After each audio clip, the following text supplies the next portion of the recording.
Hello, hello, everyone. This is Dr. Garrett Smith, also known as the nutrition detective around these here YouTube parts. And we are here with another Love Your Liver live stream, number 252. I believe, yes, this is, so if we do 52 times 4 is 208. 52 minus 8 is, I'm sorry, that's 252 minus 208 would be, is that 46? Yeah. So yeah, we're over the 4.5-year mark and we're coming up on the 5 years straight without missing a week.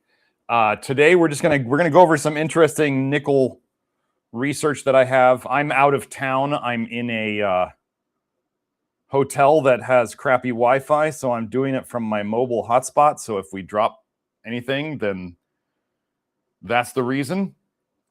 For those of you who might have come because of the terrain theory stuff that I was saying might happen this week, just to let you know early, that's not going to happen this week. I did not have the time to prepare. I'm not in a hotel room with crappy Wi-Fi for no reason. So anyway, yeah, so I wanted to also add at the start here, for those of you who have been having, let's say you're doing the low nickel diet and you were feeling like you were doing pretty good, and things kind of hit the fan this week. Do I know what it was? No, but it definitely happened for a lot of people. So if you felt particularly off this week, there was a reason. I don't know what it was. It wasn't a whole lot of space weather. There was some Schumann, but there's other stuff out there that we don't know about, I'm sure of. So let's get into the testimonial first. Let me share my screen. Joe's going to put this link in the chat. Let me do view full screen. Oh, get out of here. Okay. This is a pretty short one. Gallbladder. And this was sent to me by Wardy. Here we go. I've been giving ear to Wardy's mentions of Dr. Smith for quite some time, but shrugging it off for the most part. Occasionally, I would listen to an interview of Dr. Smith's, but always with great reservation. Within 3 days of listening to one of Dr. Smith's interviews by a gentleman whose name I cannot recall and beginning to greatly limit my vitamin A intake, my severe RLS, as in restless leg syndrome that prevented sleep, vanished. Well, until I decided to take liposomal vitamin C for my cold. 3 nights of nasty RLS again. I couldn't imagine there would be a correlation, but in God's amazing grace to me, he led me to Megan's site, where there was a brief mention of don't use vitamin C as it can inhibit the liver's ability to detox. So no vitamin C that day, and I was back to RLS relief that night. What a gracious God to give me the info when I needed it. Another win. I thought I had a bum gallbladder for 18 years now. I've tried many a flush. We have a whole episode on the liver flush. Juicing protocols, coffee enemas, castor oil packs, supplements, and more over the years. Some things helped some. The 14-day carrot juice fast made things slightly worse. And she put, And year after year, my situation became more dire. I made a number of ER visits only to be told my gallbladder was fine and was sent home without any insights, CAT scans, ultrasounds, doctor and surgeon visits, and finally gave in to having a HIDA scan, which afterwards I was told everything looked stellar as far as my gallbladder, with the rolling eyes emoji. Well, I wasn't expecting much help from my gallbladder when I embarked on the low vitamin A diet, at least the little I knew about it at the time, but I was pleasantly surprised as the pain lessened day by day. I'm certainly not pain-free, but I'm far from those critical points that took me to the ER so many times. That's a win and a praise to God, yes. Oh, praise God for doing all these things that we are working on. So there is that testimonial. Restless leg syndrome and gallbladder improvements.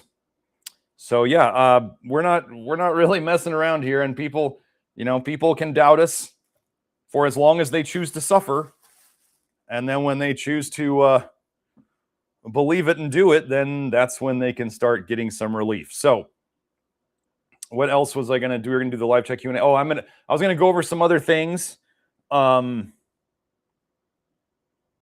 Well, I'll save that one for a little later. Oh, Beth, hi, Beth. Beth said she was wondering if there's a stream today. So if there's ever a live stream announced, then yeah, there's definitely a stream. So if you're in the live chat, then there's a stream coming, unless something really weird happened. So getting the Wi-Fi set up here was interesting, to say the least. Okay, so let's get into some other stuff I have about nickel. Interesting stuff that I found. Well, you know how all the carnivore guys love to talk about plant defenses and plant anti-nutrients. I have two papers from these guys. This first one, this is the first, I believe the first one they did in '94. The ecological significance of nickel hyperaccumulation, a plant chemical defense. Let's keep going. Nickel hyperaccumulating plants have more than 1,000, well, they could have more. They have more than 1,000 milligrams nickel per kilogram dry weight. So that's 1 gram per kilogram when grown on nickel-bearing soils. We hypothesized that nickel hyperaccumulation could serve as a chemical defense against herbivores in feeding experiments with potential insect herbivores and nickel hyperaccumulating plants. I want you to pay attention to this part. Only those insects fed leaves from plants grown on non-nickel bearing soil survived or showed a weight gain. Among chemical parameters measured, only nickel content of plants was sufficient to explain this result. Now, on this note, I want you to remember that there's plenty of research connecting nickel toxicity with weight gain in humans. And I've mentioned before that what we tend to see in animals is the undertype, the lack of weight gain. I'm not saying you undertype people are animals. I'm saying that we have mechanisms for both. And here we have only the insects without nickel-bearing soil, so only the low nickel hyperaccumulating plants showed a weight gain or even lived. So, again, we have evidence for the over and undertype in the research. It's just the undertype in the research shows up more in studies of animals, and the overtype, the overweight, shows up more in studies of humans. And that, do I know why that is? No, it just is. So here we go. Nickel hyperaccumulation may be an effective plant chemical defense against herbivores because of its high lethality, apparent low cost, and broad spectrum of toxicity. Now let's just put our thinking caps on here, and let's say there was an effort to reduce the people in the world. What if they had something that was high lethality, low cost, and a broad spectrum of toxicity that no one was talking about? Sounds like it would fit their goals, wouldn't it? Oh, and what are they trying to turn people into? Plant-based diets. Wow. So strange. Now, let's go to these guys' next study. So this was 2002. The defensive role of nickel hyperaccumulation by plants, a field experiment. Hyperaccumulation of nickel by plants is hypothesized to function as an elemental defense against herbivores and pathogens. Laboratory experiments have documented toxic effects to herbivores consuming high nickel plant tissues, but this paper reports the first experiment to examine the defensive effectiveness of nickel hyperaccumulation under field conditions. The experiment was conducted at an ultramafic soil site naturally inhabited by the nickel hyperaccumulator Streptanthus polygloides. I want you to pay, this is cruciferous plants, folks. Broccoli is absolutely a nickel hyperaccumulator. The other cruciferous plants also tend to be nickel hyperaccumulators, just to different extents. The brassica, this is the brassica for short, or cruciferous vegetables. Experimental treatments examine the response of herbivores to hyperaccumulated nickel using exclosure and insecticide treatments to divide herbivores into groups based primarily upon herbivore size. So they looked at big and small herbivores. Initial surveys showed greater amounts of insect damage to plants with low tissue nickel levels. So the insects could tell the difference between the plants that were higher nickel and lower nickel, and they ate the low nickel more, confirming the defensive effect of nickel against some insect herbivores. But large herbivores, probably vertebrates, oh, I don't know, like that could theoretically include humans, later consumed entire plants regardless of plant nickel status, like people eating broccoli.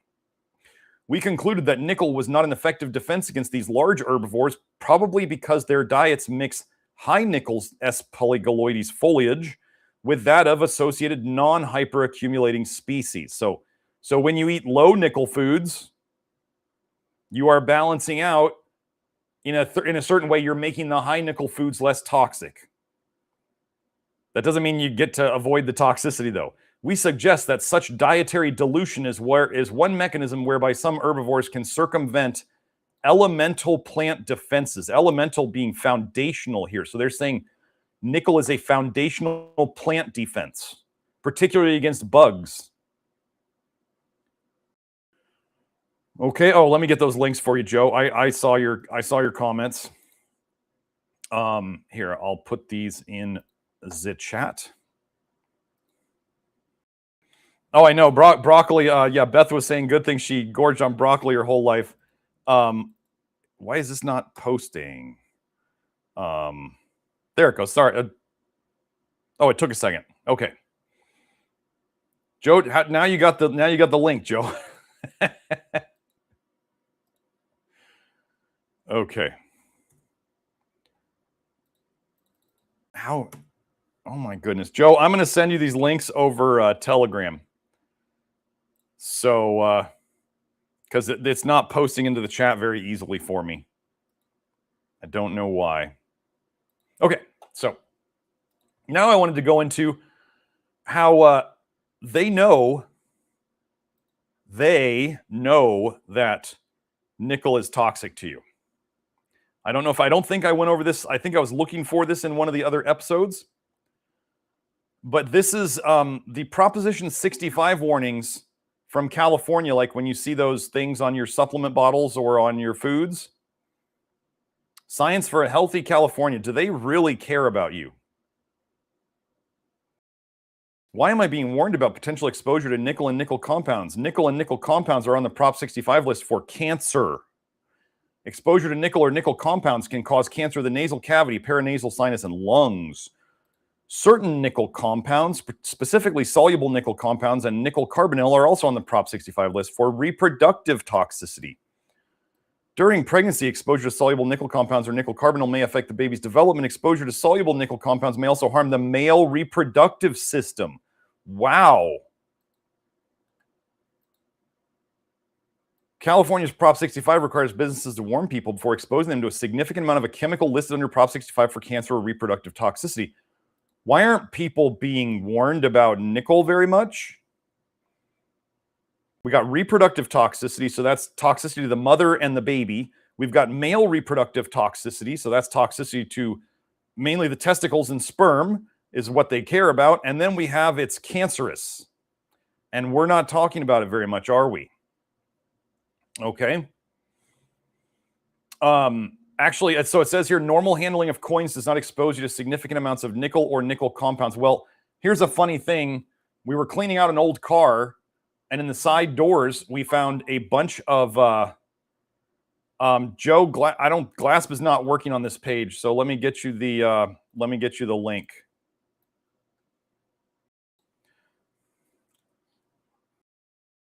GLASP doesn't work on the PDFs. So there's the actual direct link. Okay, so we're back to it. Normal handling of coins doesn't expose you to nickel compounds. Okay, so we had we were cleaning out an old car, and there was a bunch of change in the door. And I don't know what had gotten in the door, but there was, if you've ever seen like places where coins have sat around, or maybe where, like, let's say a little bit of soda was spilled on coins and it turns green.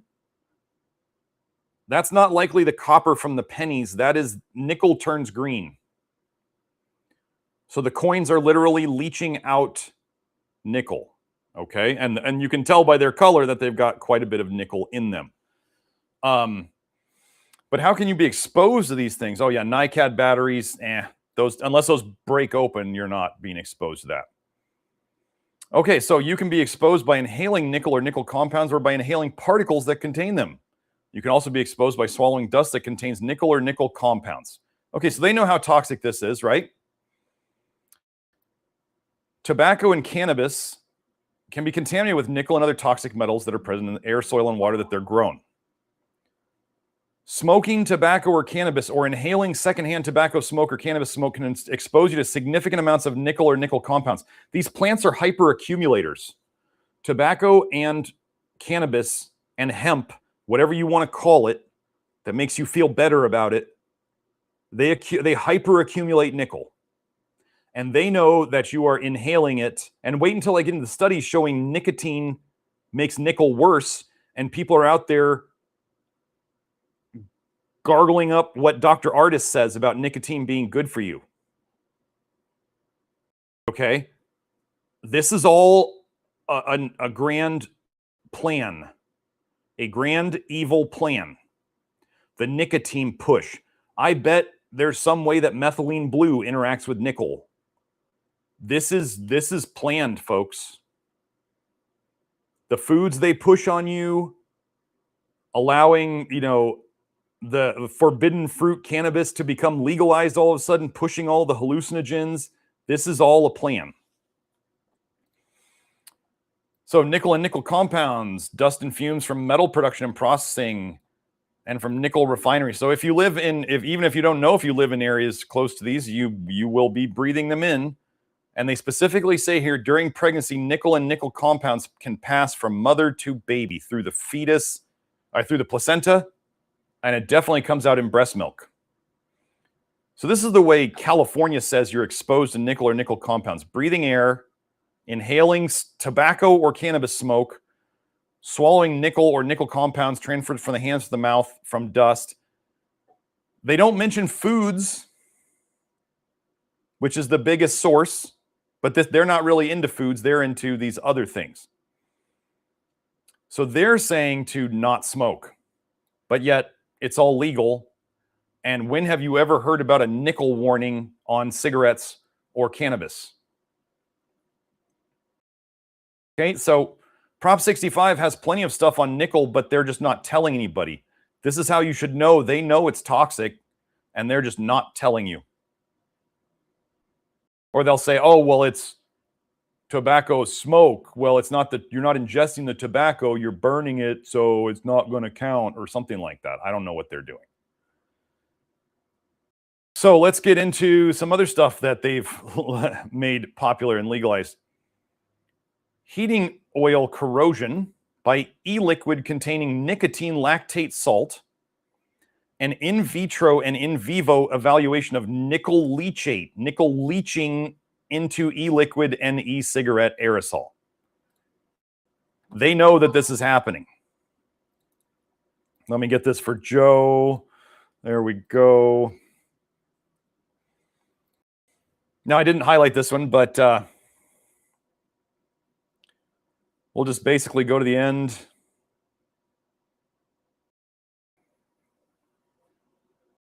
In vivo inhalation using these mice demonstrated significant nickel accumulation in mice exposed to the aerosol produced from nicotine lactate salt, particularly in the liver. The corrosion of heating coils of nicotine lactate salt e-liquid was attributed to combined electrochemical and acidic corrosion mechanisms. They're not going to stop anybody from getting their vapes. Wait until you see how nicotine makes nickel worse. So we've still got the nicotine here, right? We've got the nicotine and we've got the nickel coming in together. We know that tobacco brings in nicotine and nickel together. So let's do this one. Let me get this for Joe. Cigarette smoking and nickel exposure.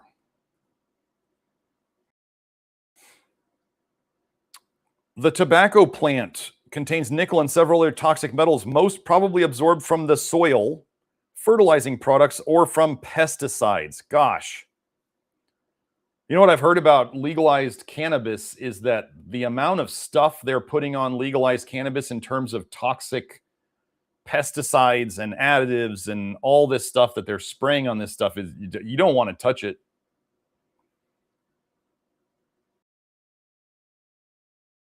But the fertilizers, the phosphate fertilizers, they're full of nickel because they come from nickel is in the ground with the phosphates. There's nickel in the soil already, and then pesticides are bringing them in too.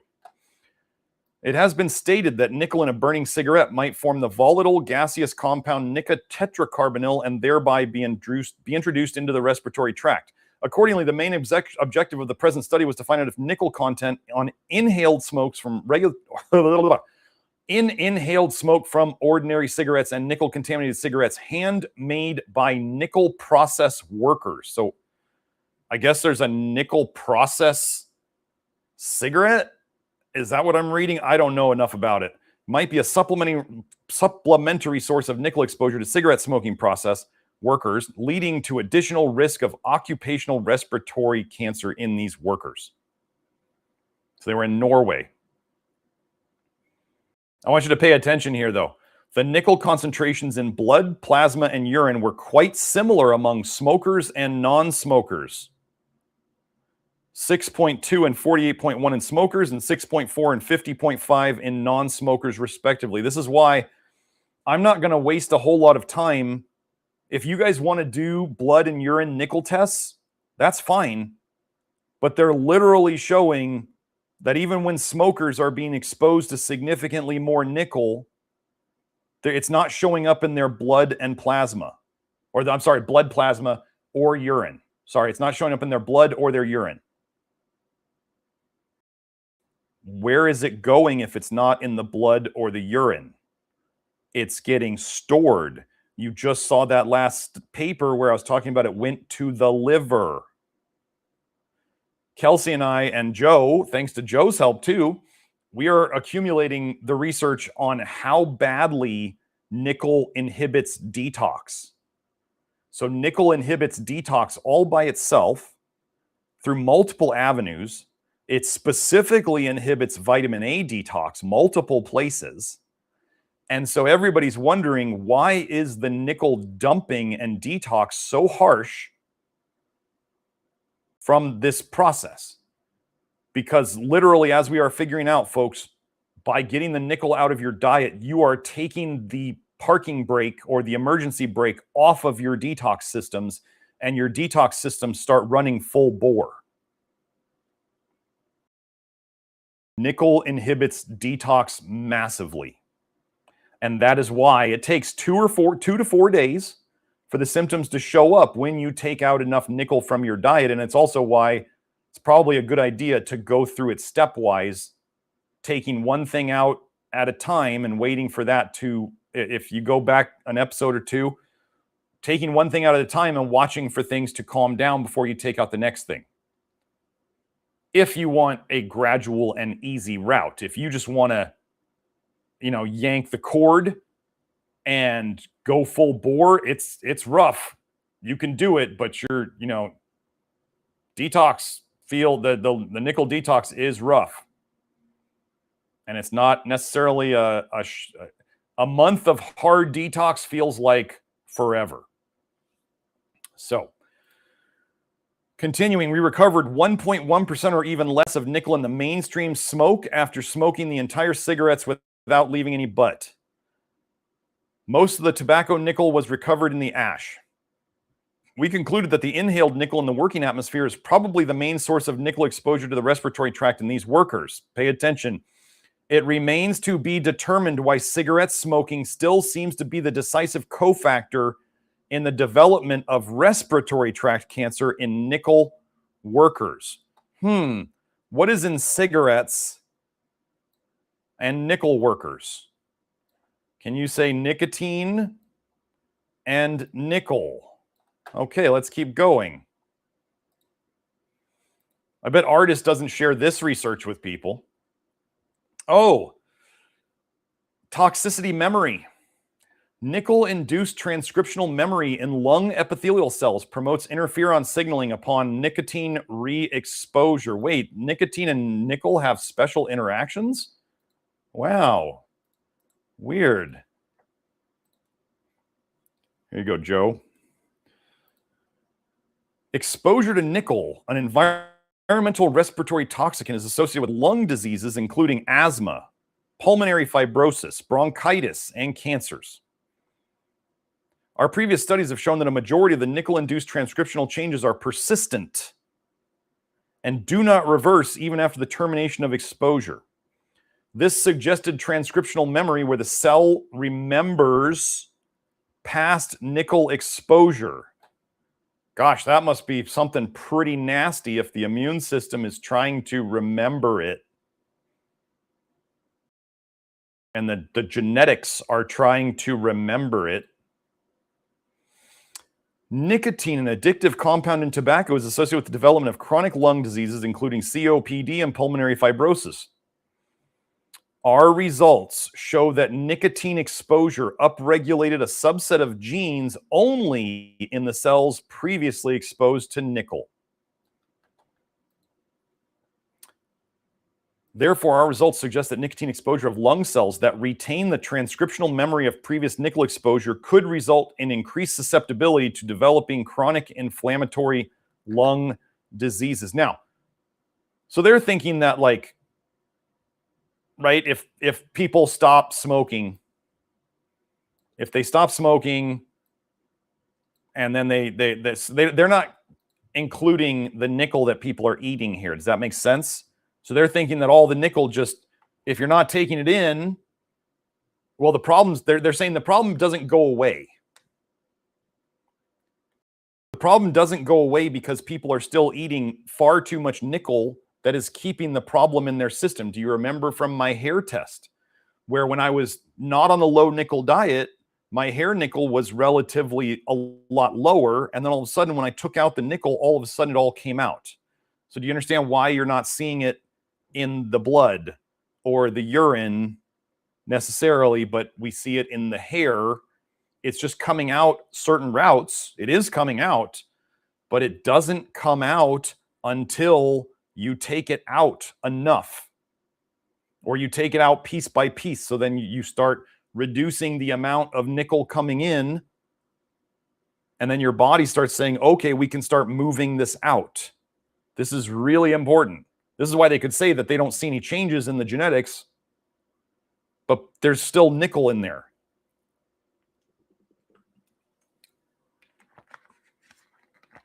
Okay. Let's keep going.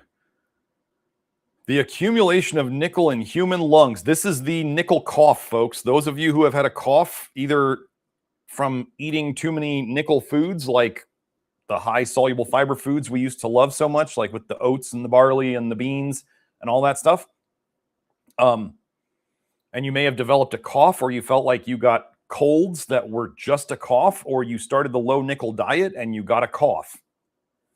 This cough is literally nickel coming out of your lungs and causing you a cough. It's an irritant on its way out. Using data from published studies, lung concentrations of nickel were compared for persons with and without occupational exposure to nickel.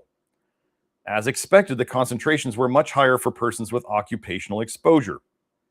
So they must be doing like biopsies. To estimate the effects of nickel-containing tobacco smoke and nickel in the ambient air on the amount of nickel accumulated in the lungs over time, a model was derived that took into account various variables related to the deposition of nickel in lungs. The model predicted nickel concentrations that were in the range of those of persons without known nickel exposure. They're saying their model said that like everybody's lung tissue was going to be the same. Their model said that. Nickel is a suspected carcinogen. Well, we know it's a carcinogen. It has been associated with an increased risk of respiratory tract cancer among nickel workers. Hold on one sec.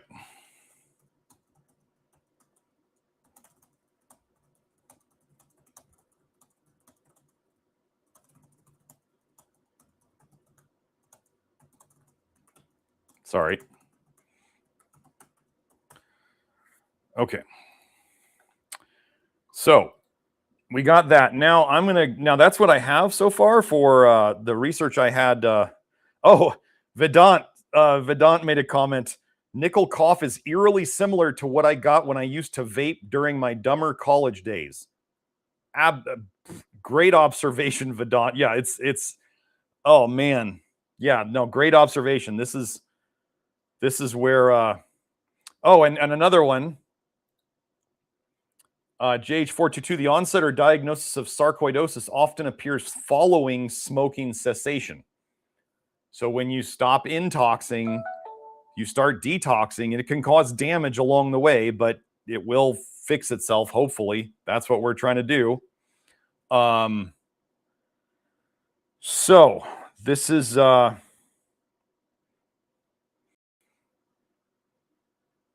let's see.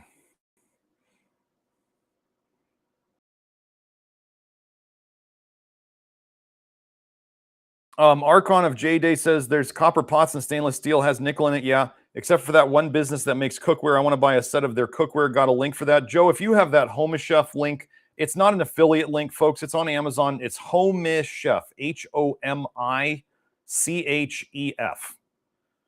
You can find it on Amazon. Yeah, easy to find on Amazon. I'm wondering if I should just hit the let me see. Let me take a look at my Telegram and see if I have anything else interesting on oh wait, who did this? Oh no, that's not what I wanted. Okay. Oh yeah, the let me see. Oh. Well, let me open this. Let me find the quote.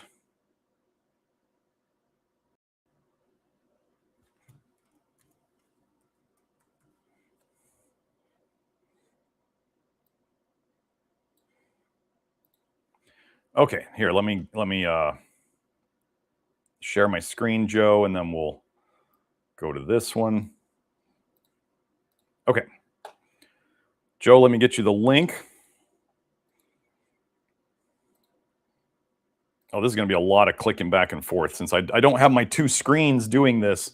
It's not like my normal thing. Nickel bioaccumulation. Bioaccumulation, gosh. One might call that storage. Physio-biochemical responses, phytotoxicity, and its mitigation strategies in plants. So plants can use it as a pesticide and a chemical warfare agent, but it also causes them problems. But I wanted to hit on this one line in here. Human activities such as metal smelting, mineral extraction, sewage. Gosh, there's no sewage anywhere, is there? Phosphate fertilizers, pesticides, coal and oil ignition, or burning coal and oil is what they mean, all contribute to raised nickel levels in certain areas. Pretty much, if you're living in a decently populated area, there's going to be one or more of these. Oh, here, let's keep going. Ahmad et al. Found that human activities, mining, paint industry, electroplating, industrial effluents, so industrial waste, and landfills. Gosh, there's no landfills anywhere, are there? Are significant contributors to nickel contamination. Other potential sources of nickel include wiring, plumbing fittings, batteries, dishware, and clothing. Clothing's an interesting one. I'm sorry. Kelsey is off getting herself a new kitten right now. So she's sending me messages about that. She's very excited. Okay, let's go. Let me find another thing. So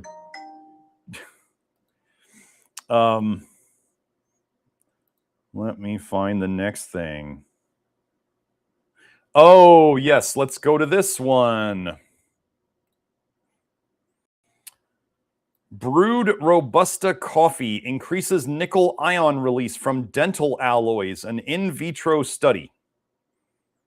I wanted to go over this not because a lot of us have braces. Like usually people who are drinking coffee don't have braces anymore. But I want you to pay attention. So they did artificial saliva. What did they do? They mixed distilled water or artificial saliva or Robusta coffee or a mixture of artificial saliva and Robusta coffee, right? Conclusions. The concentration of nickel increased in the saliva of low pH due to brewed coffee. Though the release of these ions is still within the tolerable amount in human body, it should be realized that it usually lasts for months or years. Dentists should be cautious when using instructions for patients with a history of allergies, especially for dietary with low acidity. Okay, so let me translate that because these guys are not English as their first language. The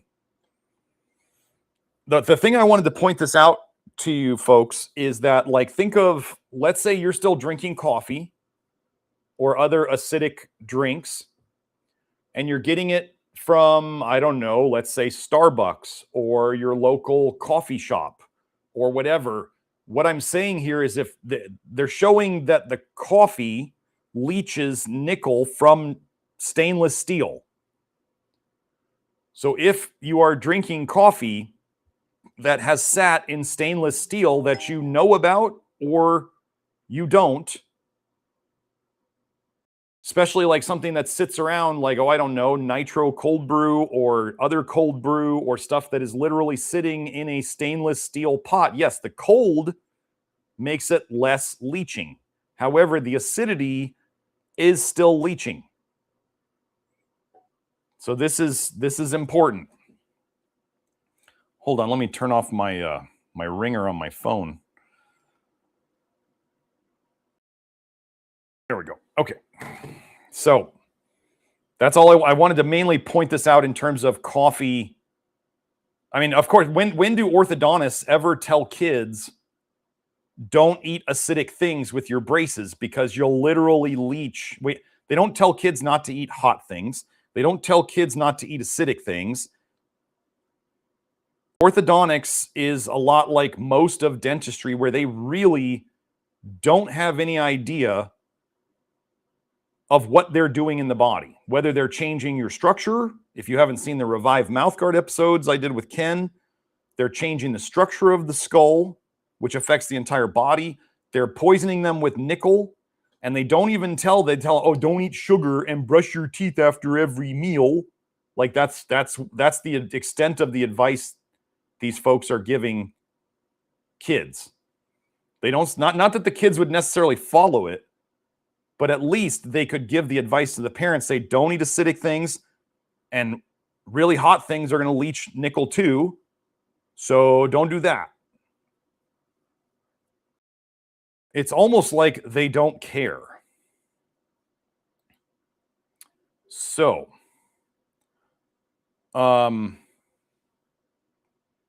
let's see.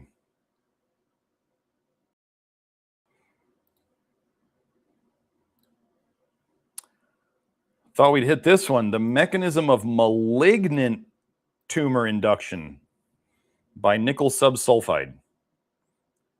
Right? Everybody's worried about, cancer is bad, but malignant cancer is bad, as worse. They can literally induce malignancies.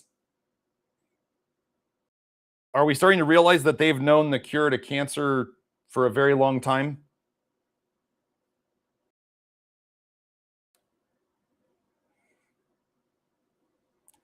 Let's see.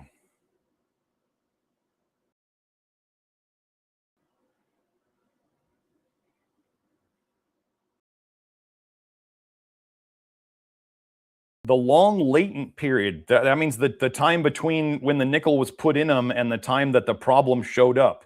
The evidence of cell degeneration, necrosis, tissue death, foreign material, probably of nickel composition, cell invasion, and subsequent later rapid myofibroblast type cell development proliferating or reproducing a bunch to malignant tumors, highly suggestive of malignant fibrous histiocytoma, seem to suggest an epigenetic form of carcinogenicity of toxic to the cells, cytotoxic variety. Simple definition, it's really bad. It's really bad. Malignant tumor induction. Joe, did I give you that link yet? I don't think I did. Here we go. There we go. So let's go. Let's see if we can find one more, and then I'll go to questions, I think. Oh,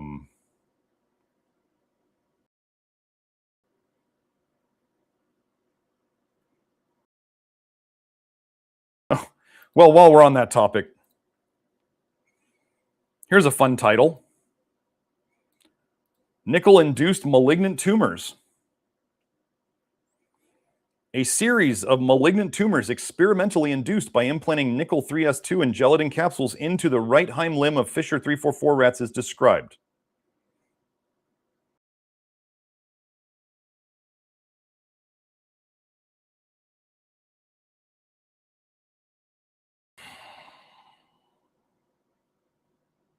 Here's a fun term: large, bizarre, multinucleate giant cells with granular cytoplasm. Bizarre means they haven't seen it before. It's that bad and that weird.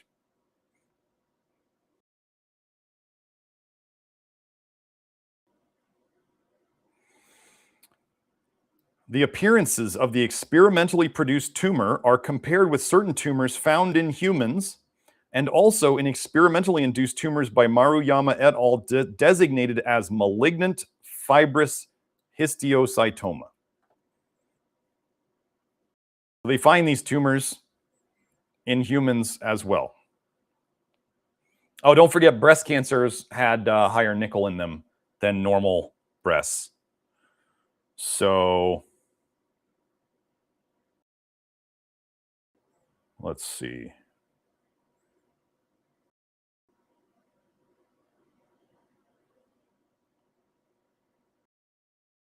Did I go over, Joe, do you remember me going over the nickel content of breast milk?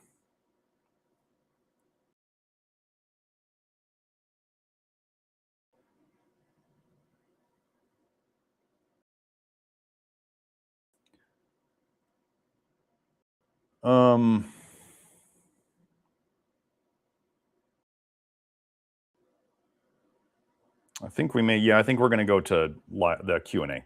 Let's go to Q&A. Okay. Joe, you can take that off the screen if you want. Okay, so I'm starting at the top, and I hopefully this will, oh, yeah, so let me go back up to the top here. Okay. So let's see. I'm heading down from the top. What do we have here? Archon of J Day says, you met me at an interesting time. What movie is that from? I feel like that's from a movie. Oh, wow. Okay, so Beth was saying, I was just wondering about the flea beetles that eat our crucifers voraciously. They are metallic looking. I'm assuming that means kind of like shiny and metallic. They're cleaning up the nickel garbage. I don't know. Is that how you spell it, Beth? FLEE?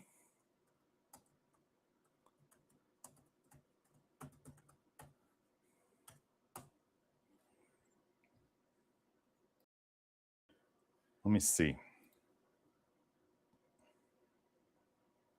Oh, flea beetles, FLEA. Okay.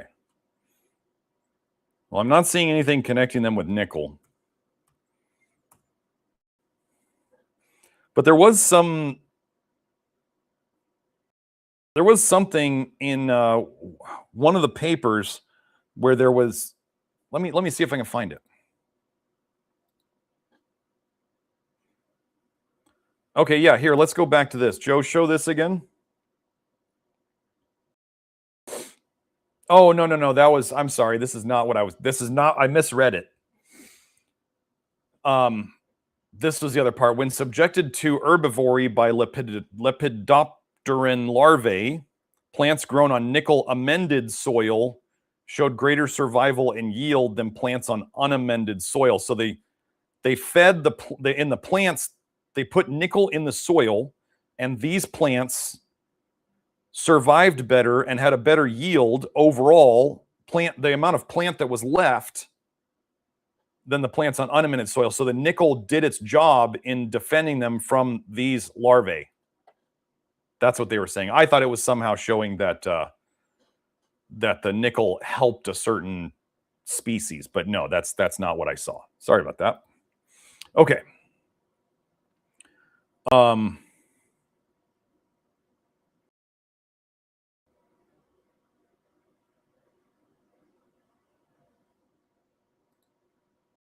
of JD says, so we make orichalcum. Wait. Why'd that go away? Joe, what are you doing? So we make orichalcum out of pennies and recall the nickel as well. Tell RFK Jr. and the Surgeon General and U.S. Men. I don't think they really care about our health. I just got to say.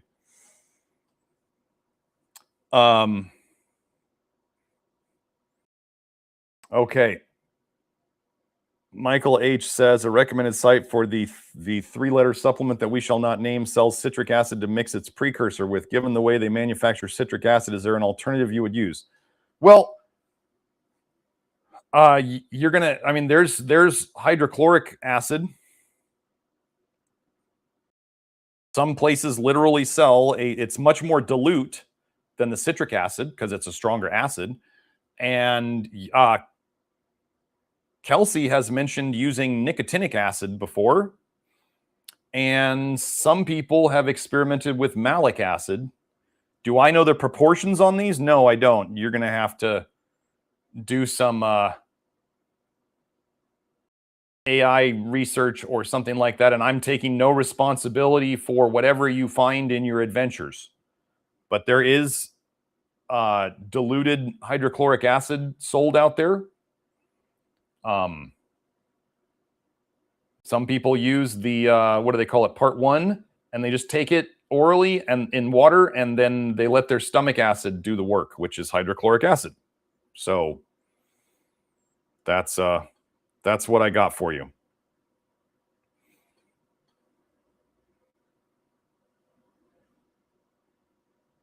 Okay.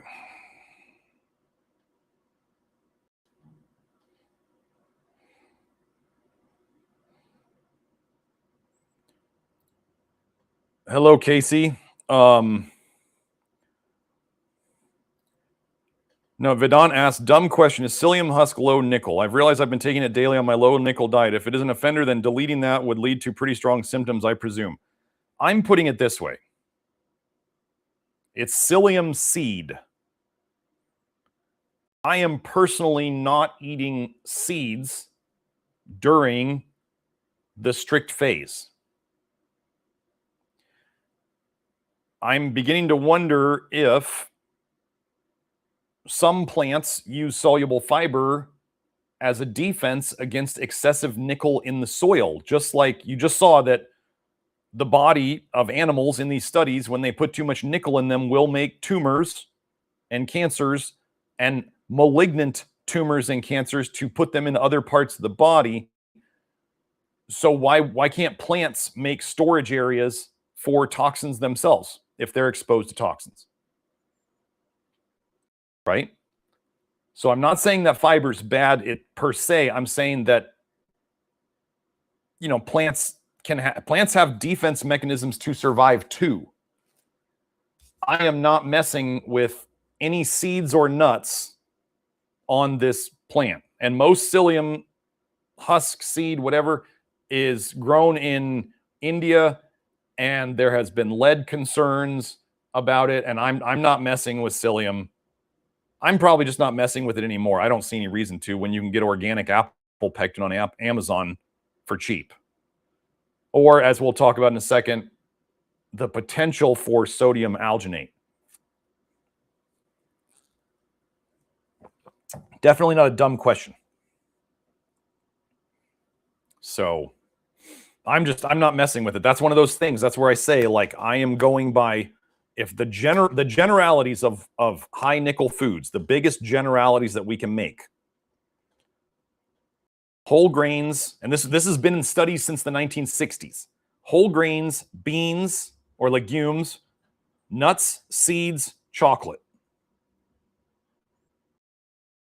Those are the ones that have been said over and over in the oldest research are the highest nickel foods. So I'm not going to be doing psyllium seed during this process. That's what I got.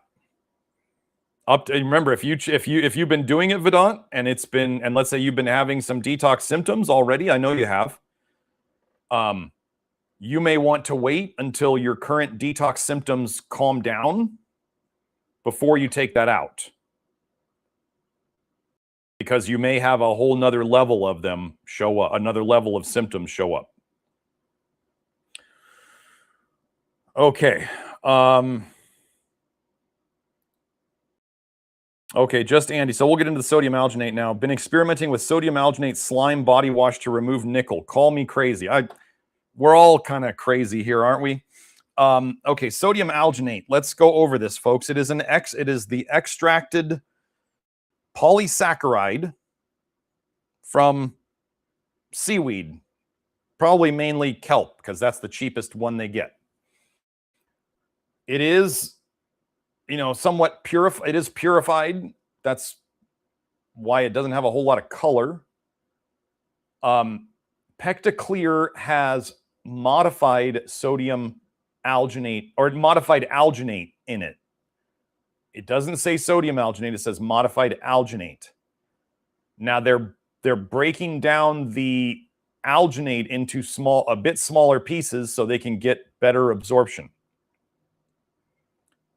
And it's also in capsules, which a lot of people like. Now, here's a crazy coincidence. Let's do oops, hold on. Oh, geez. Everything's falling down right now. Okay. I pulled my charger out of the wall and my mobile hotspot phone just fell on the floor. And yeah, anyway. Okay, sodium alginate. Let's go and look this up.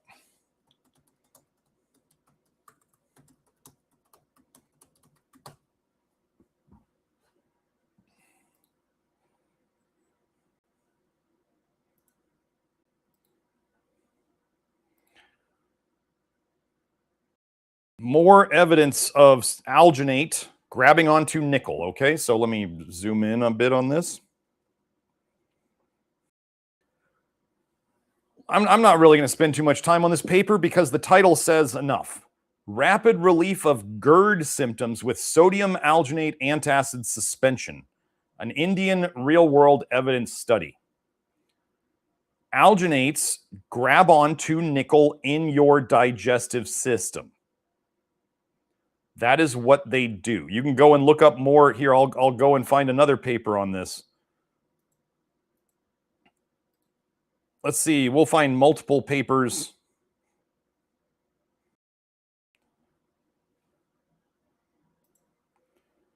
Yeah, we'll just hit on them real quick just so you guys can see the pattern.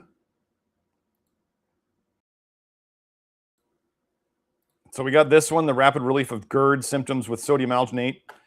And then we have, oh, am I human? Yes, I am. Alginate therapy is effective treatment for GERD symptoms, a systematic review and meta-analysis. Let's keep going.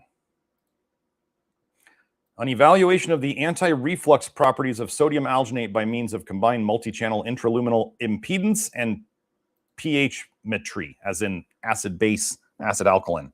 Okay, so this is what they try to make up. Alginate-based preparations act as a mechanical anti-reflux barrier. So what the story is that they tell everybody, because remember, they cannot admit toxicity. They will not admit toxicity. What they say, they make up a story that the sodium alginate forms a raft in your digestive system, and it blocks the reflux from coming up into your esophagus. maybe there is alginate floating at the top of your stomach, but that could happen with pectin. That could happen with any kind of soluble fiber once it gels. But why does sodium alginate work so well on GERD and reflux? Because sodium alginate grabs onto the nickel that is the root cause of it. The whole raft thing is just so they can make up some story so they don't have to talk about why so many people have GERD and H. pylori and ulcers, and it's all nickel. So sodium alginate, does it, if you want to take more, or if you want to, I don't know if it's going to work as a topical, honestly, in terms of a slime body wash. It may be fun or kind of entertaining, and it may grab some stuff out of your skin. If you were having skin issues, that might be more of an indicator to use it in that area. But sodium alginate really gels well, and it really seems to have an affinity for nickel, and that's what those GERD studies are showing us. But the sodium alginate stays in your gut, and the pectisol goes into your bloodstream. I think the reason why, I'm positive the reason why Econugenics, who makes the pectisol and the Pecticlear, why they don't make Pecticlear as a powder is because it will gel, and people are, you guys generally listening to this are a different breed of people. And you don't mind if apple pectin gels in the glass, or if sodium alginate gels in the glass, or if you get a literal flush from taking flush niacin. You guys have a bit more understanding and acceptance of literal chemical reactions happening in the real world and in our bodies. Most normies and NPCs, wait, I put this powder in water and the water got all thick. I want to return this. Like, this is literally the level of people that we have today. I took flush niacin and I flushed. Oh my gosh, I had an allergic reaction. I want to return this. Like, there's a reason we're cooked. Humanity, the average level of intelligence has decreased so much. I was listening to a certain recording about the New Order of Barbarians by a guy named Richard Day. If you want to go searching for that audio, you can. But it's pretty, I only listened to about half of it because it's very depressing. It was about a guy giving a speech to a group of MDs back in 1969. And he was literally laying out all the evil things that we see happening since then. And he was recalling it in 1988. So he listened to it in 1969. He recalled it in 1988 on tape. And then they were seeing the changes then. And now we've seen nearly all of them that he talked about, the guy talked about, coming to fruition. So that was pretty, like I said, I only listened to about half of it because I was like, I already know all this stuff, and it's just depressing to hear that it's been around this long and nobody did anything about it. Anyway.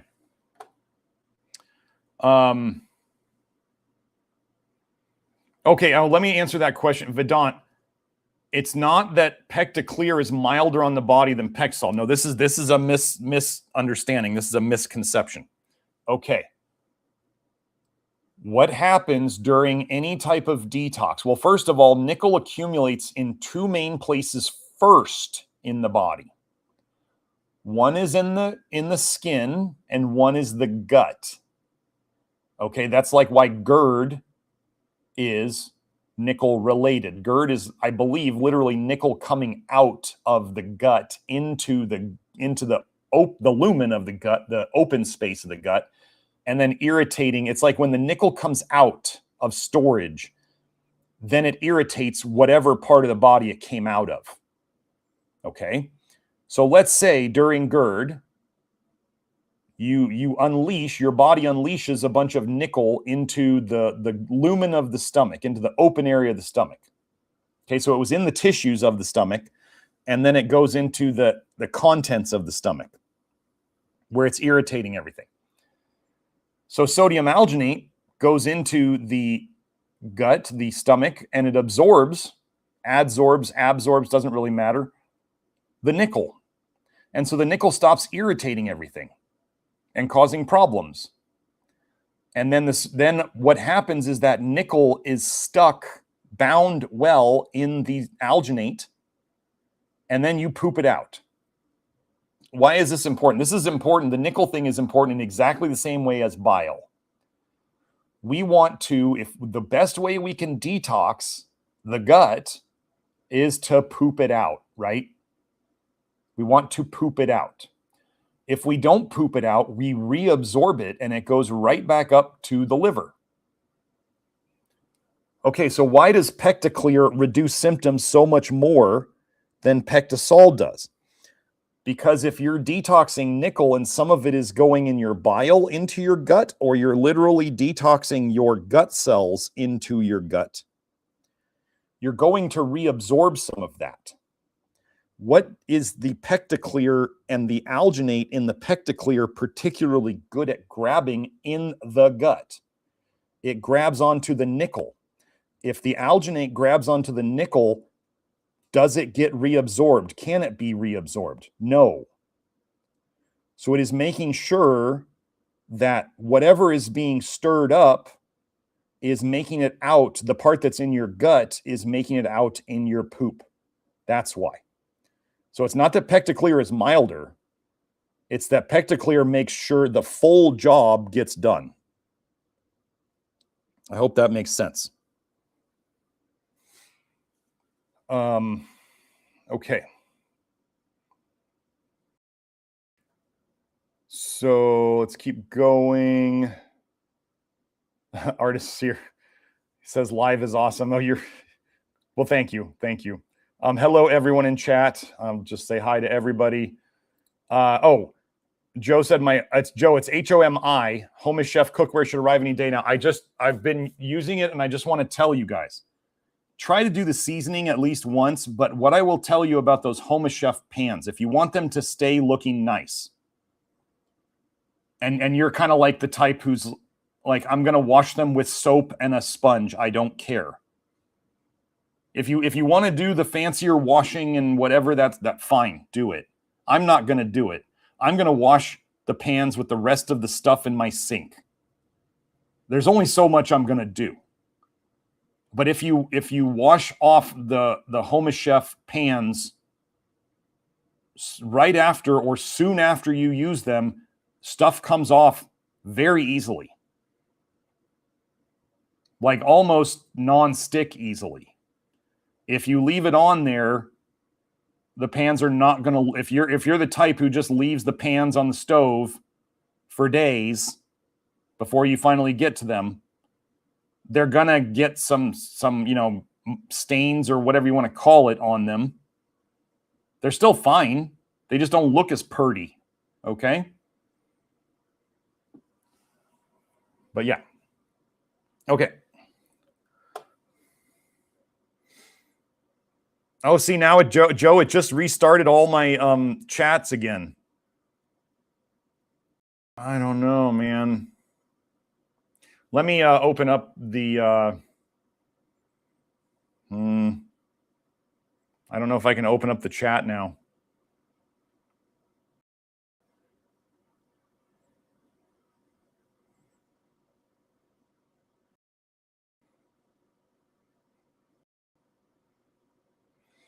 Okay, Joe is asking, what about the heating element in the hot water, in like the water, the kettles, the hot water kettles or the hot water heaters?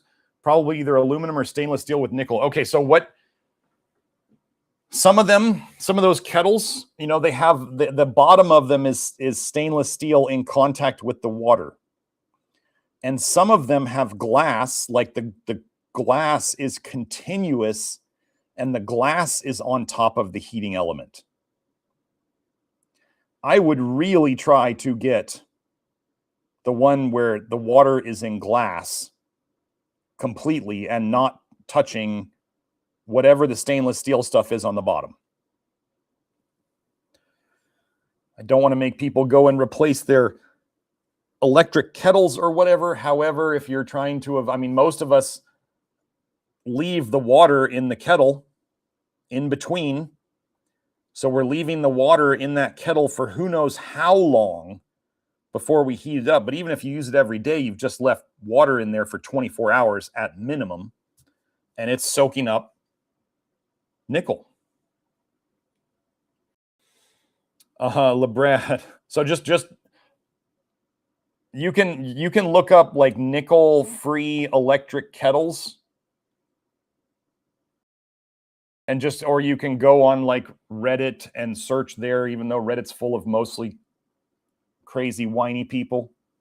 Reddit won't talk about me at all. If you start talking about me on Reddit, they will kick you out, which just goes to show how controlled Reddit is. Okay, LeBrad Pass said, hi, all, can't wait to catch up later. Just started Pectaclear. Awesome. Let's see. Yeah, Archon of J-Day, it's Homie Chef. No, and then he said Homie Chef, Homie Chef. No, it's not this. There's no E in it. It's HOMICHEF. There you go.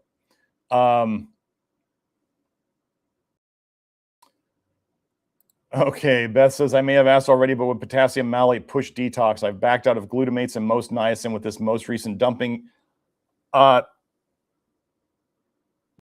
I know you had a rough time the past couple days. Like I said at the start of the episode, there was definitely something going on. I mean, I'm up in northern Idaho, and I've never heard, I don't think I'd ever heard a siren here until 2 days ago. And then all of a sudden there's sirens everywhere. And I'm going, something is definitely going on. So I've just been seeing a lot of people having a lot of trouble in their interpersonal relationships. So the date today is 5/26. So we're May 26th. So if you've been noticing, you as a person, not just Beth, but anybody out there, if you've been having a lot of trouble with your mood or with interpersonal relationships, and you're seeing other people who are not doing the low nickel diet having lots of troubles with interpersonal relationships or health, there's stuff going on right now. Maybe it's space weather, but there doesn't seem to be a lot of space weather evidence. Do I think, if they cranked up the EMF on us, are they going to tell us? No, they're not going to tell us. But is it going to affect everybody? Sure. Are there frequencies out there that we don't know about? Of course there are. If we believe that we are heading towards the end of days, the energetics is going to get weirder and weirder and stronger, whether it is man-made or whether it is whatever you want to call up above us and down below us. So that's what we got.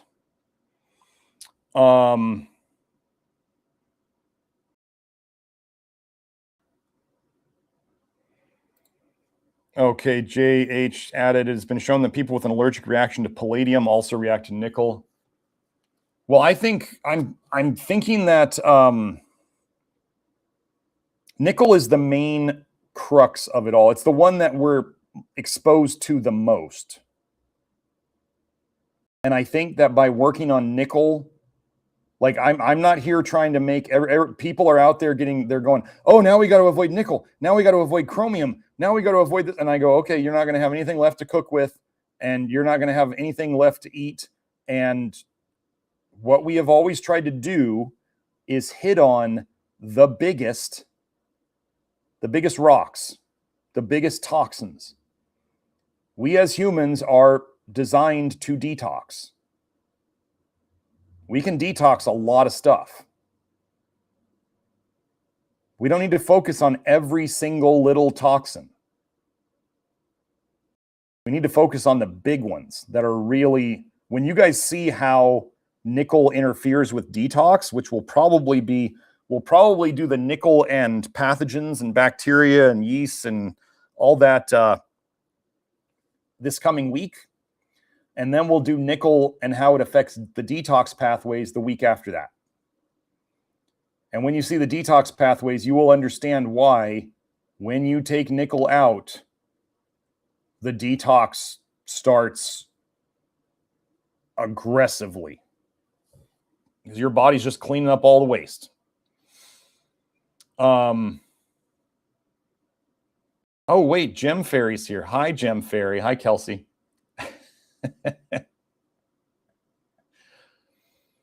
Yeah, Kelsey was Dr. Lawrence Dunnigan's tapes on Dr. Richard Day's the Order of the New Order of the Barbarians speech. Yeah, it was. It's one of those things that like folks, for your own mental health, if you've been involved in the theory world for a long time and you know a lot of these things, if you constantly marinate yourself in people just repeating this stuff over and over and over and over again, you're going to make yourself miserable and you're going to make yourself sick. There was a time when I was doing this. And, you know, everybody's got their announcements. Oh, make sure to fill up your gas tank because this is going to happen this week. And make sure, and you got the guys on YouTube who are like, the rapture's happening this week. And everybody's just trying to get views and or trying to be the lucky one who nailed it. And they're all wrong every time. Still waiting for the massive EMP, I forget what they call it. And all the EMP and the solar flares and the rapture and the shutdown of the entire economy. And once you understand LYLL, you can understand why they would keep doing these cycles over and over, because they get you to get ramped up every time. Instagram is literal brain rot poison. I don't care what you use it for. They are getting you somehow. It's just the worst of them. It's not that all the other ones aren't doing it. It's just Instagram is absolutely the most pervasive, degenerate, sneaky, devious brain rot out there.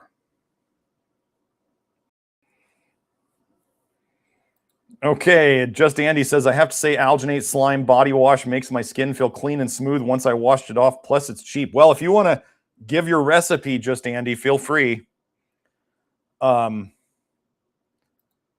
Okay, Beth said, I'm loving my glassware, but I had to go to the end of the earth for it, and the sellers know the value, LOL. Yeah, it's like if they don't make it much anymore, it may have been worth quite a bit.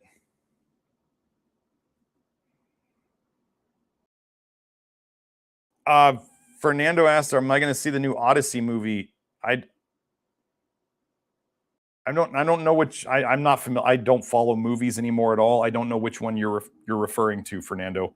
I might. My son wants to go see the new Mandalorian and Grogu movie with his buddies, and I'm like, he's kind of excited because there's so few movies. I mean, imagine being a 15-year-old.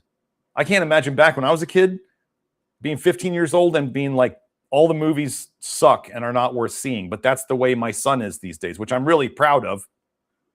And still, I'm like, I understand that movies are programming, always have, but still, you know, it's nice to go watch a good movie once in a while. And my son is growing up going, the movies suck, Dad. He's like, I don't even want to go see any of them.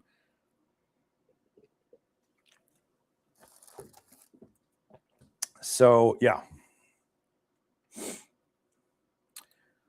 Brady says, I've noticed that since being low nickel that I flush on a much lower dose of niacin than before. Is this a good sign?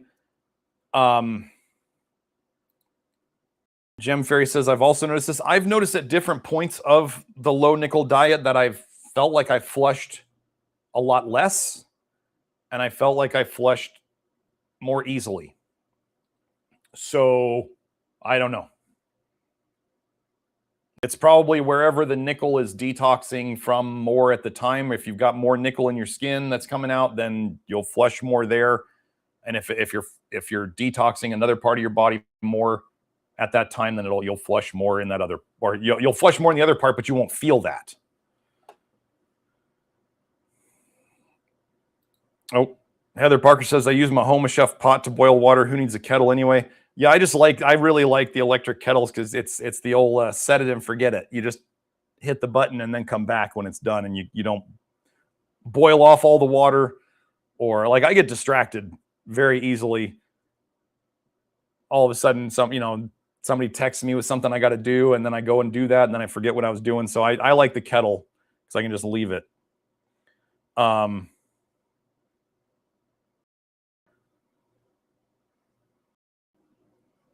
Kelsey was adding, she's not going to use her electric kettle again until she can do the DMG. That's DMG nickel swipe test, or my new water nickel level test kits on its water. You guys, this is really, really very, very important. If you type in DMG almost anywhere on the internet, it's gonna give you dimethylglycine. Glycine with an N. So it's going to give you dimethylglycine. Okay, the DMG test that Kelsey's referring to is dimethylglyoxime. Here, I'll say, here, I'll type it to Joe so he can send it to everybody.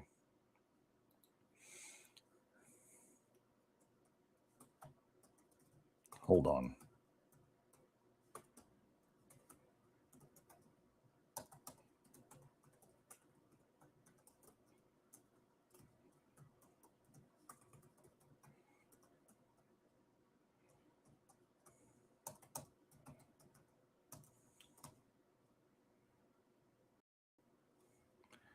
Okay, there you go, Joe. So they are different compounds, and if you think that the easy stuff that you can buy from like bulk supplements or whatever, the typical DMG on the internet is what we're talking about, we're not. And I don't know what you're going to do with it, but it's going to be the wrong thing. So DMG is dimethylglyoxime. Okay, Vedant said, thanks for the explanation, Dr. Smith. I get the toxic nickel in the stomach symptoms all the time. Is it reasonable to take the sodium alginate powder as a standalone supplement? Yes, that is totally fine. If you wanted to replace your psyllium with the sodium alginate or the organic apple pectin, let me just find the organic apple pectin. But I do think that the sodium alginate is better at grabbing onto the nickel than the pectin is. Pectin's better to probably help you poop. But the, let me see. Why am I not finding it? Anyway. There it is. Okay. Joe, I'll send you this link. So this is, you guys can find this on Amazon. Joe can post the link in the live chat. Just search for certified organic apple pectin. If you want organic, if you want something different, that's fine. But I mean, for 4 ounce, a quarter pound of it, $13. And this does gel in water from what I've heard. So it doesn't need the extra sugars.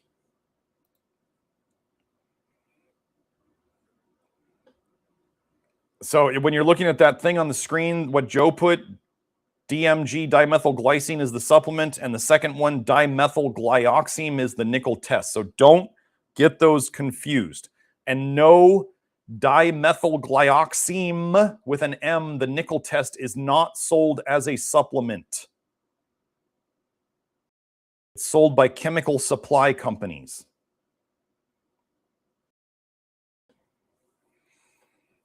or like chemistry supply companies.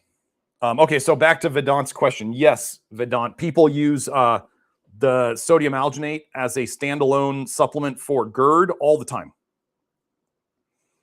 You could do Pectaclear and Pectasol and sodium alginate.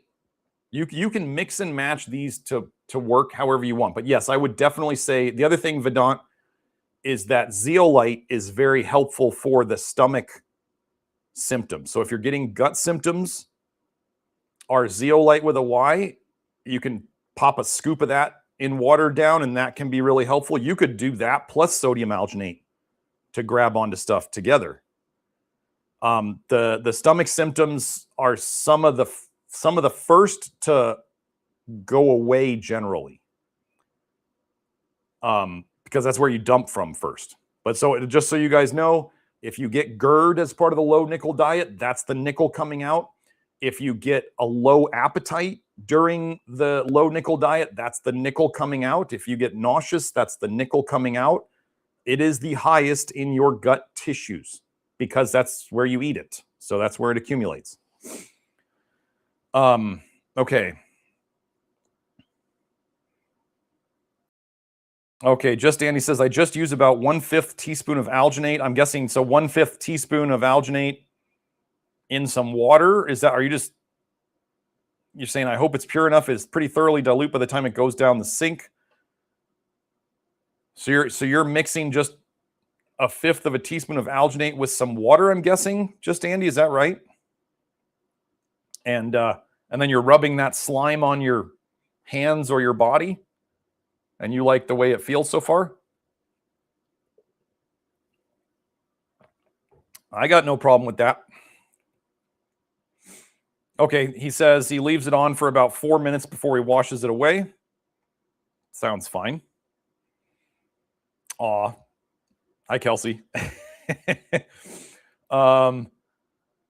Matthews Jones says, hey, Garrett, good morning from, I'm assuming is that Austria or Australia? Either way.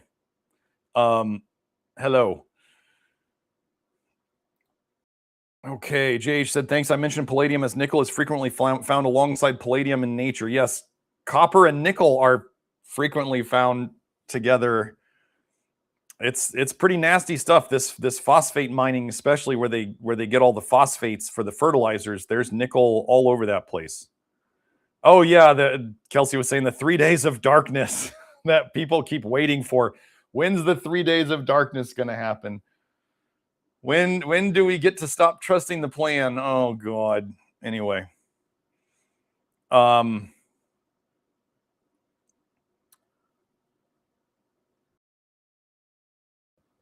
So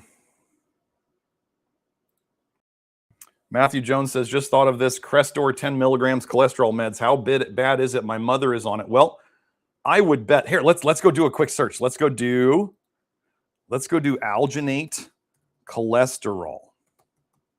PubMed.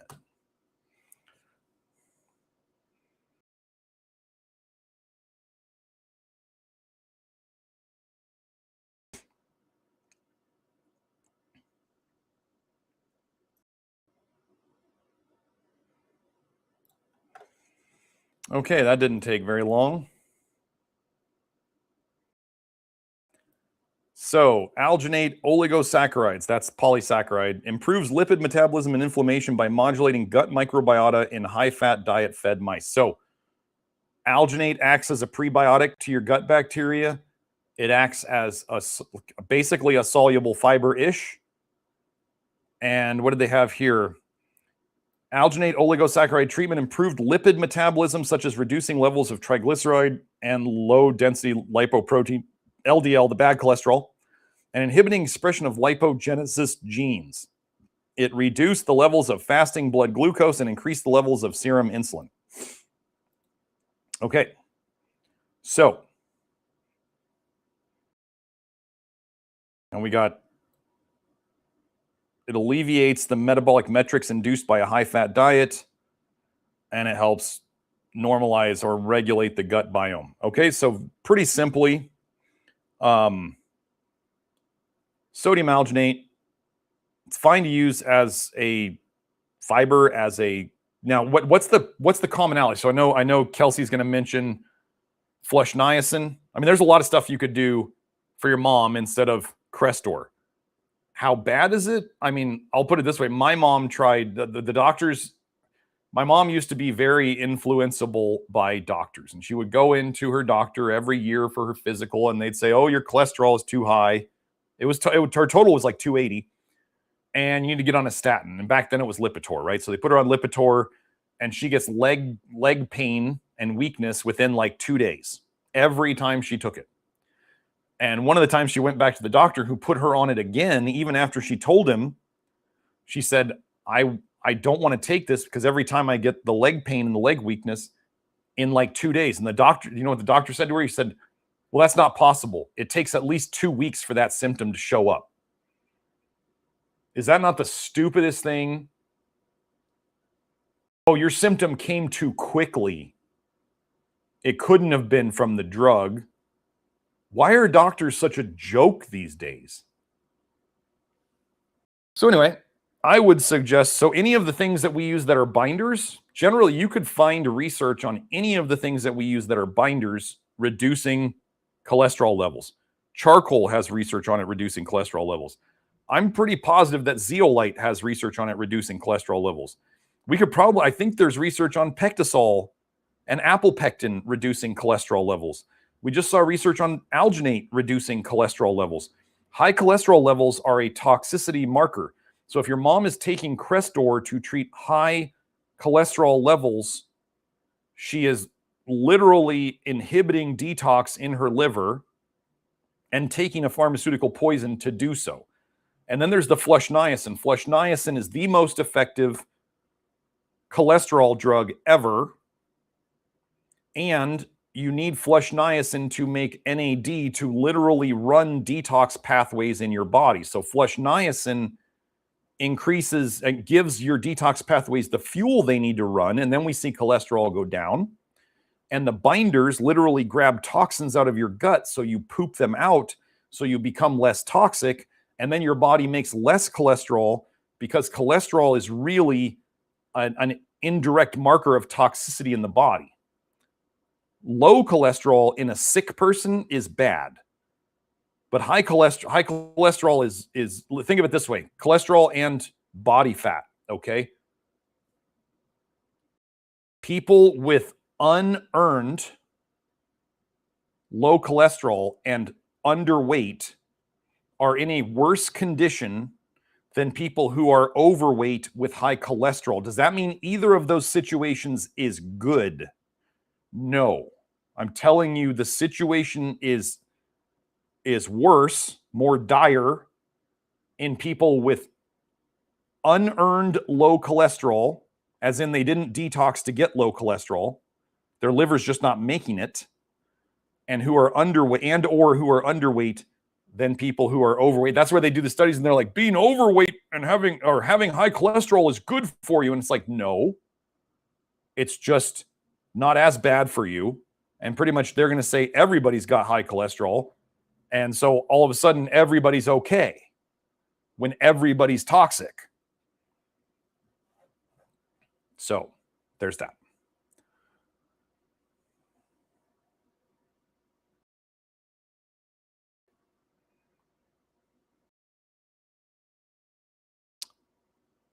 So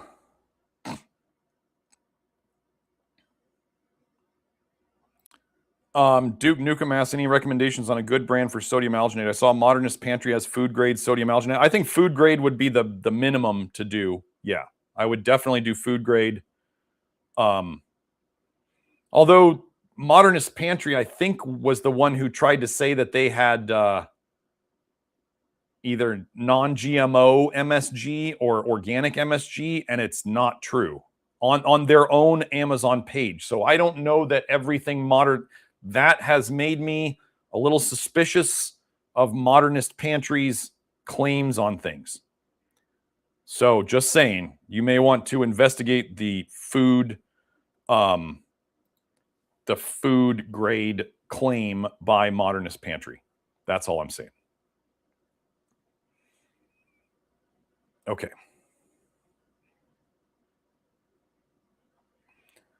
Oh, wow. So I won't put the spoiler up there. Archon of J-Day says he spoils he does a spoiler on the Mandalorian and Grogu movie. So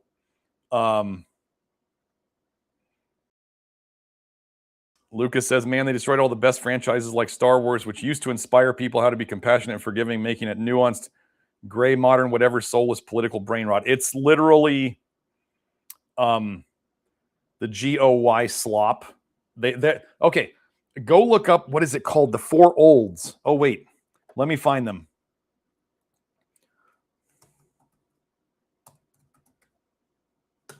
Let me find them.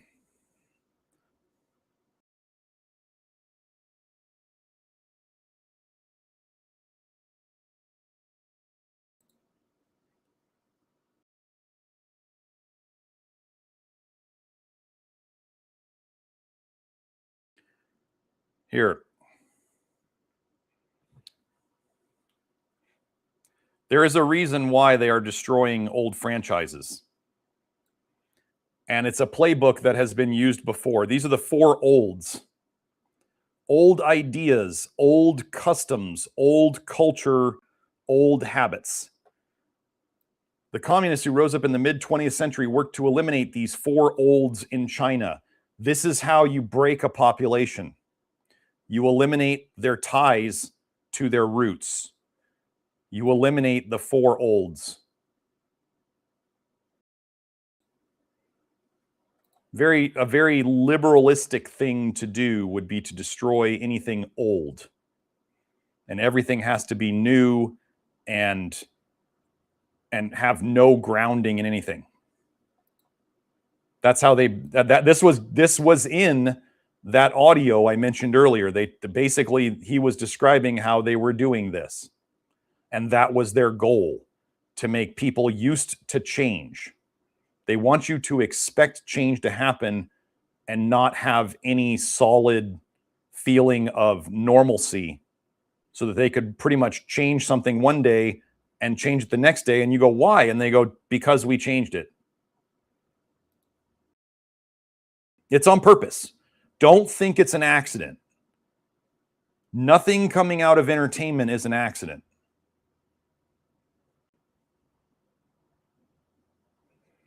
Oh man, just Andy. Yeah, you could probably do well to do the slime wash. He says, I'm sick and tired of working in factory and handling tin solder and slimy flux residue. Oh man. Well, at least the good news is that you would be trying to protect yourself as much as possible. The bad news is that you're getting exposed, but at least you're working on it.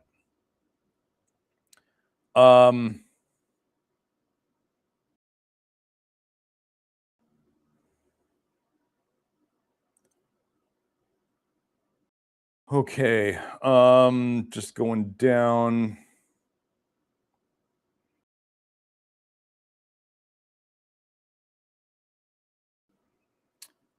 Kelsey, can you find me that tonsil study? Or maybe I'll go check my Telegram. I'll see if I can find it.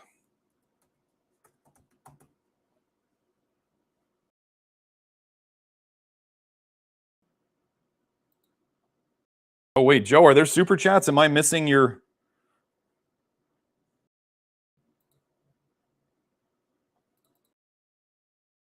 Why is that not opening?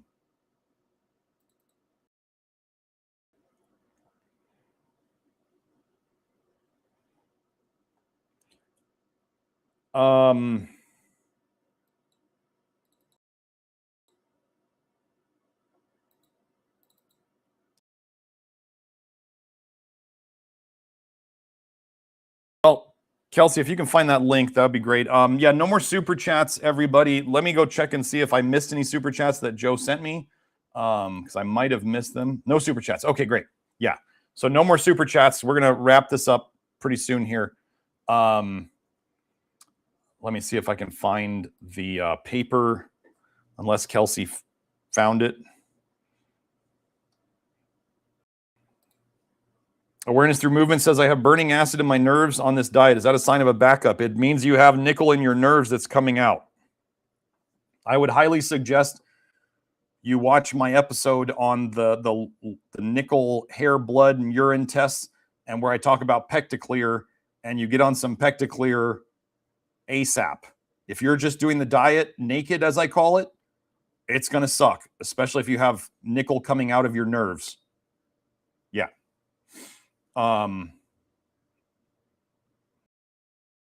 So, okay. Yeah, Kathleen Jenner says, I mix Pectisol with sodium alginate for an additional dose to my 3 Pectaclear doses.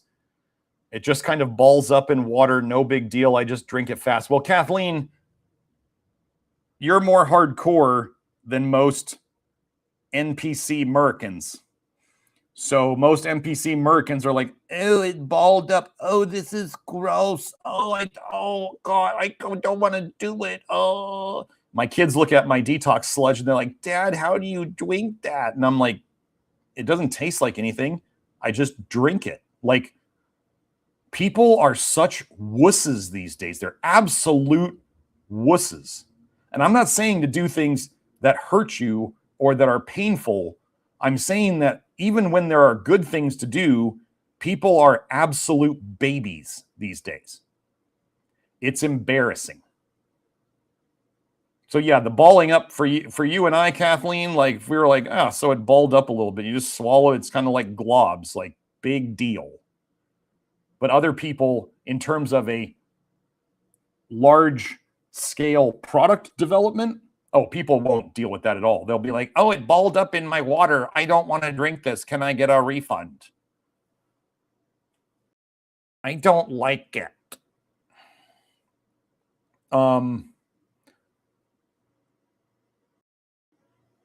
Or like just Andy doing his alginate slime.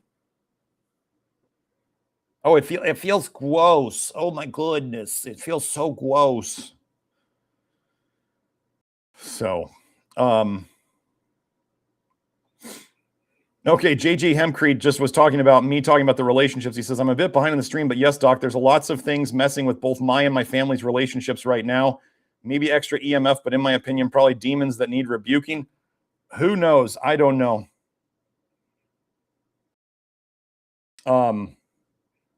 Yeah.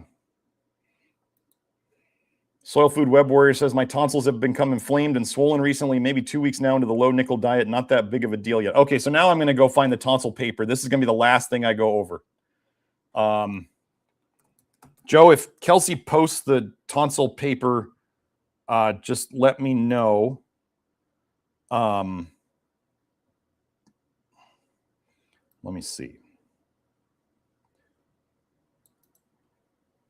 I'm going to go do a search for some of the wording of the paper and see if I can find it that way.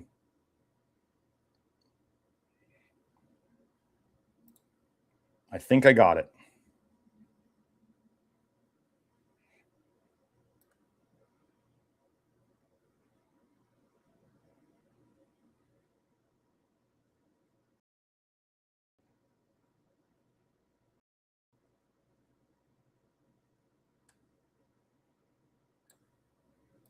Okay, yes.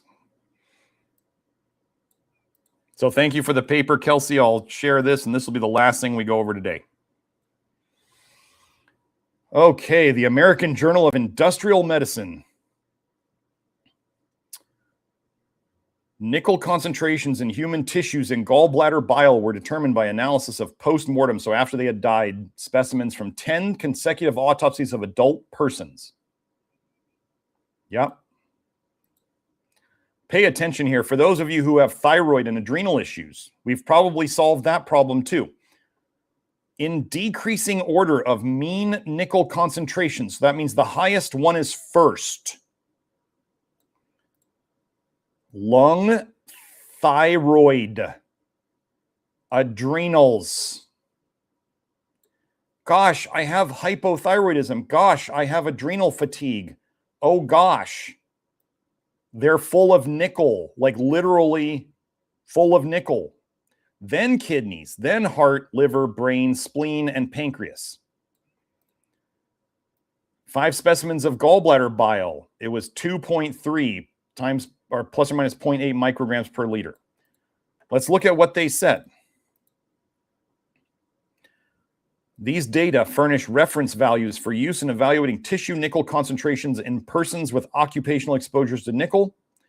They provide the first demonstration that nickel concentrations in thyroid and adrenal glands are approximately equal to those in the lung and are higher than in other organs, and suggest that biliary excretion may be a significant route for elimination of nickel in humans when all the other papers say that bile is not a route of excretion. So 87. Why isn't anybody talking about this? Oh, I don't think this isn't the tonsils one, is it? Kelsey, this is not the tonsil. Let me go back and see what she had there.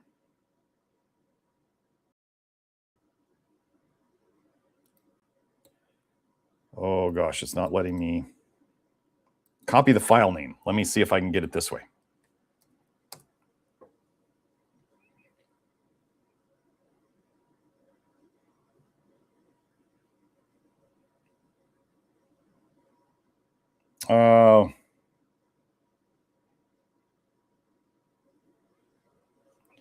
Hold on, one more try. See if we can get it. Live searching. Oh, stop.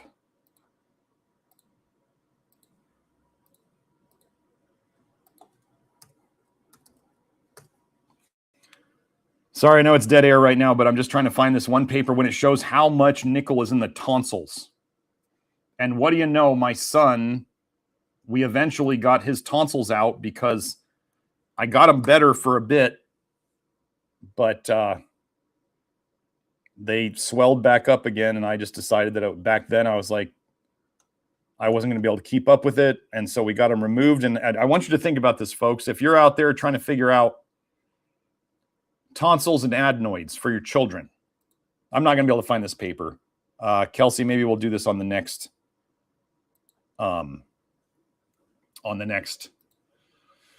episode or future. Okay. This is really important, and this is kind of prioritizing health things. Okay, it is extremely, extremely, extremely important that you or your children breathe properly. Right? Breathing is of utmost importance. You don't want to be a mouth breather, and you don't want to be getting apnea and snoring and all this stuff. I want you to understand all this stuff may be connected to nickel, and fixing the nickel problem in an adult may fix all of this. The problem is, and I'm just going to be honest as a father, is that children are literal pains in the ass in terms of treatment. Just like I was saying earlier, they're like, ew, I don't like that. I don't want to take it. You can be like, you're going to have to get surgery if you don't take the Pectaclear or whatever. And they'll be like, I don't like it. It's gooey. It's me. And you're like, okay, well, then you're going to have to go get surgery because they need to breathe. They literally need to breathe. The less they are breathing, the less oxygenated they are getting, the sicker they are getting. Okay, so if you want to take them to Europe and go have their tonsils frozen or whatever, I mean, go ahead. Do whatever you need to do. Is freezing tonsils and adenoids or whatever they're doing in Europe, or getting their tonsils out, like, is it... My son's doing quite well now, other than the fact I got him braces. He's doing really well. And I used to listen to him breathing through his mouth at night because he was stuffy and he had gigantic tonsils and adenoids. And like I said, I treated him for a while. I got him back down and we postponed the surgery. But then I was too lazy to keep up with it. And I didn't feel like I was dealing with the cause because I didn't know the cause back then. And so we had the surgery on him, and he's doing fine now. Humans can exist without parts. We are able to lose parts and still function.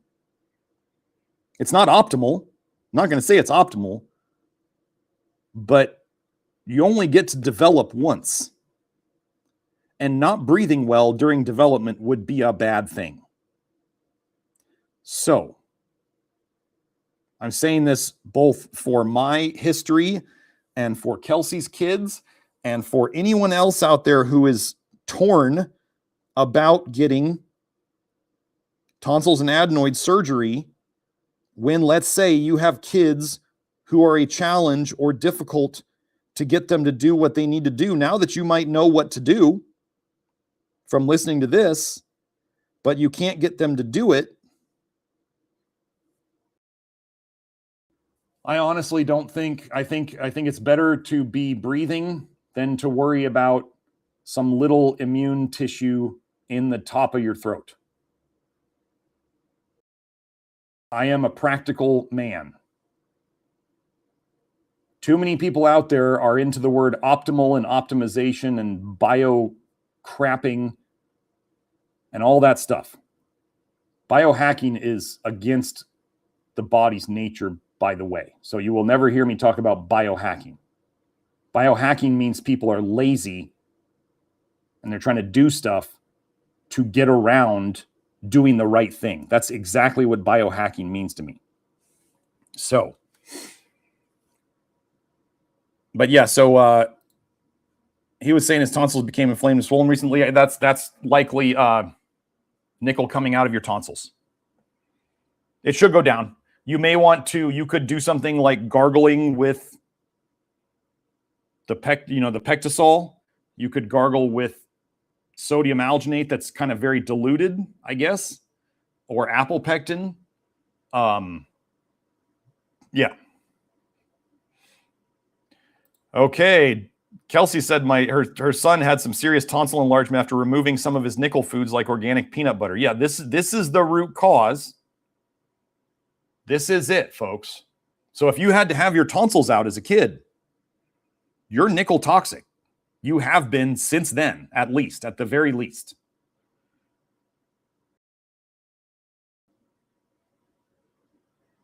Oh, Kelsey also took out almond butter. Yes.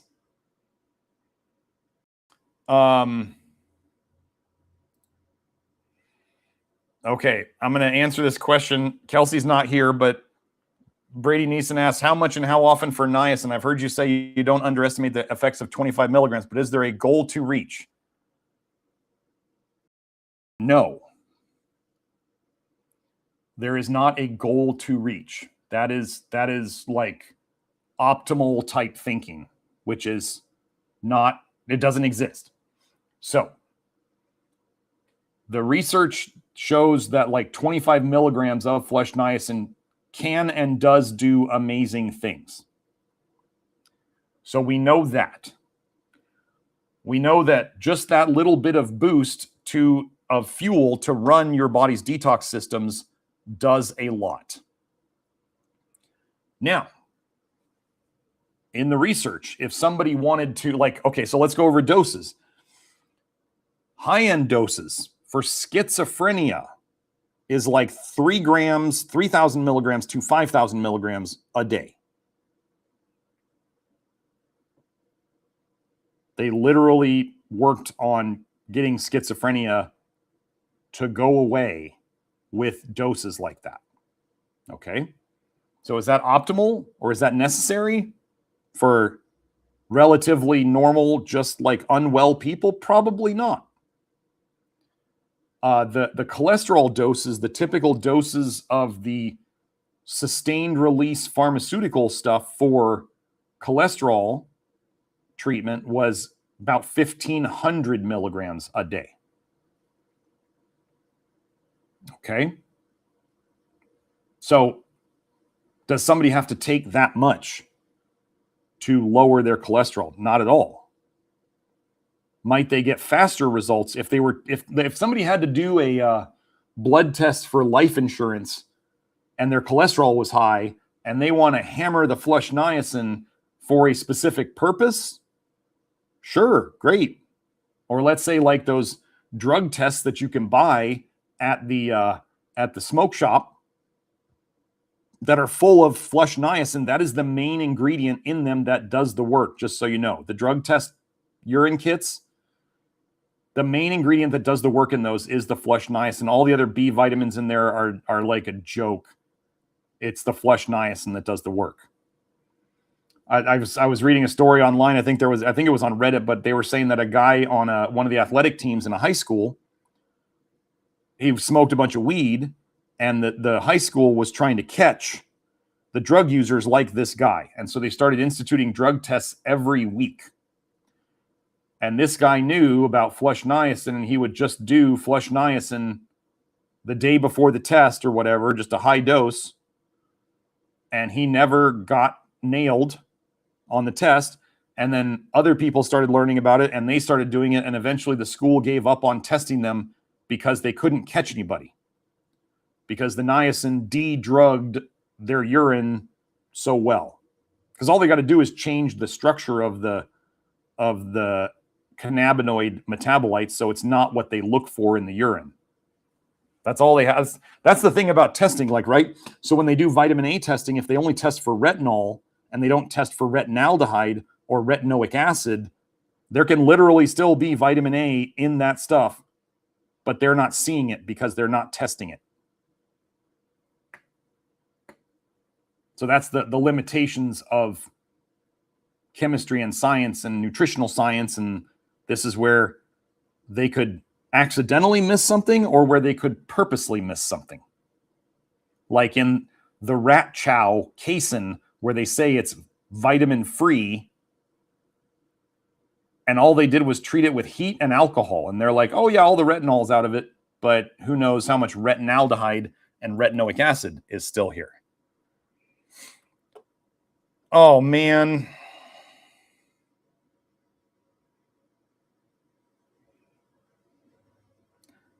Okay, well, I guess I'm not doing the inner circle today then if I forgot to post it.